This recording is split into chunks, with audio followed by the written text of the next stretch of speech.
Hello everyone, hi I'm Purvi, welcome to our channel. In this video, we discuss chapter 8th of science of class 8th, cell, structure and function. First of all, what is cell? Cell क्या होती है? You have already learned that things around us are either living or non-living. ये तो हम सभी लोगों को पता है कि हमारे आसपास जो भी चीज़ें या तो वो लिविंग है या तो फिर non living. Further, you may have recalled that all living organisms carry out certain basic function. ये भी हम लोगों को पता है कि सारे लिविंग ऑर्गेनिज्म कुछ कुछ फंक्शंस को परफॉर्म करते हैं. Can you list this functions? क्या आप इन सारे फंक्शंस को बता सकते हैं? Different sets of organs perform the various functions you have listed. In this chapter, we shall learn about the basic structure unit of an organ, which is a cell. Cell एक basic structure unit होती है. हमारे किसी भी organ के, human body या living organism का कोई सा भी ऑर्गन बनाने में जब उसकी स्ट्रक्चर यूनिट बनती है तो उस स्ट्रक्चर यूनिट को हम सेल बोलते हैं.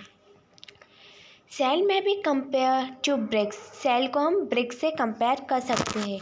जैसे घर, एक रूम बनाने के लिए बहुत सारे ब्रिक्स चाहिए थी, वैसे ही हमारी बॉडी में किसी ऑर्गन को बनाने के लिए मिलियंस ऑफ सेल्स लगती है. तो एक के बाद एक सेल अटैच होती जाती तो ऑर्गन फॉर्म्ड होता जाता है. Bricks are assemble to make a building. Bricks अगर साथ में असेंबल होगी तो एक बिल्डिंग बन जाती है.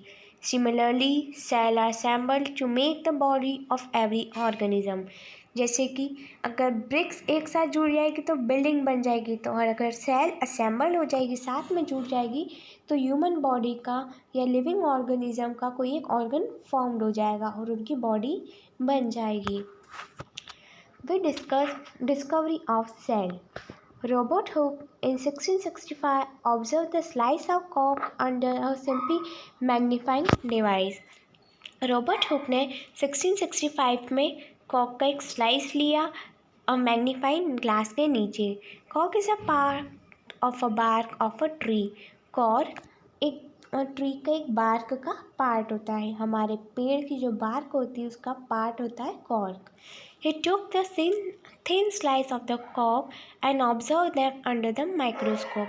उसने बहुत पतली सी स्लाइस ली और उसको माइक्रोस्कोप के अंदर रख के ऑब्जर्व करने लगे.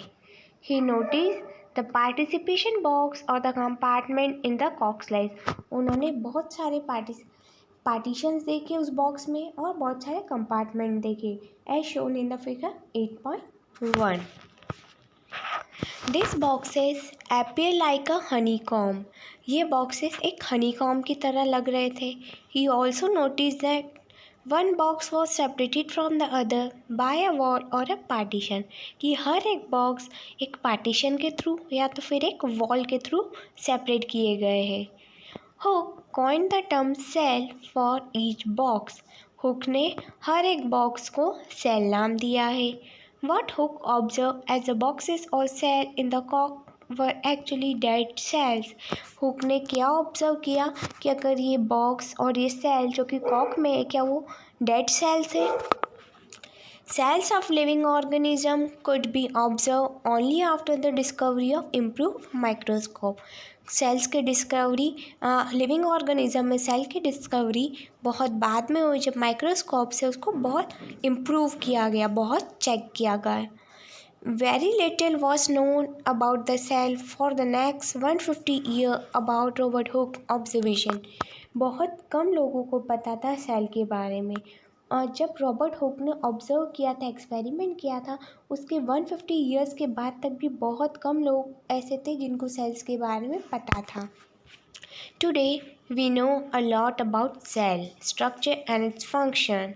लेकिन आजकल हम सभी लोगों को सेल पता है, सेल का स्ट्रक्चर पता है, and even the function of cell because of the improved microscope having the high magnification. क्योंकि आजकल माइक्रोस्कोप्स भी इम्प्रूव हो गया है, उसमें हाई मैग्नीफिकेशन हो गया है. हम इजीली किसी भी चीज़ को डिटेक्ट कर सकते हैं, किसी का स्ट्रक्चर देख सकते हैं, किसी का भी फंक्शन देख सकते हैं. The important about this is important question of this chapter is of this topic, what is cell? Cell क्या होती है? And who discovered cell and in which year? If you have any doubt related to cell and the discovery of cell, please comment. The next topic is the cell. Both bricks in a building and the cells in the living organism are the structure unit. जैसे building में BRICS, ईंटें और हमारे living organism में cell, ये दोनों ही basic structure unit होती है. ये हमारे ऑर्गन्स को स्ट्रक्चर प्रोवाइड करती है. The buildings that built of similar bricks have the different design, shapes and size. इन ब्रिक्स का ये बिल्डिंग्स जो कि सिमिलर ब्रिक्स, एक जैसी ब्रिक्स से बनी होती है, फिर भी उनका डिज़ाइन अलग होता है, शेप अलग होता है और साइज़ भी अलग होती है. Similarly in the living world organism different from one another but all are made up of cell. हमारे लिविंग वर्ल्ड में देखेंगे तो सारे ऑर्गेनिज्म एक दूसरे से बिल्कुल अलग है, फिर भी वो सब सेल से बने हैं. Cell is a living organism or complex living structure unlike non-living bricks. Cell एक living organism है जो कि बहुत complex रहता है as compared to the bricks. Bricks ईंट का shape तो बहुत easily हम देख सकते हैं, लेकिन cell बहुत complex form में रहता है. A hen egg can be seen easily. Is it a cell or a group of cell? हम अंडे को तो बहुत easily देख सकते हैं, तो क्या वो एक cell है या group of cell है? Here showing the figure of brick wall and the onion peel. The egg of a hen represents a single egg and is big enough to seen by the unaided eye. मुर्गी के अंडे में सिर्फ single cell ही रहता है, वो single cell रहता है, वो इतना बड़ा रहता है कि हम हमारी आई से उसको देख सकते हैं, उसमें माइक्रोस्कोप की कोई नीड नहीं होती है. If you have any doubt related to this, please comment in comment box. Thank you.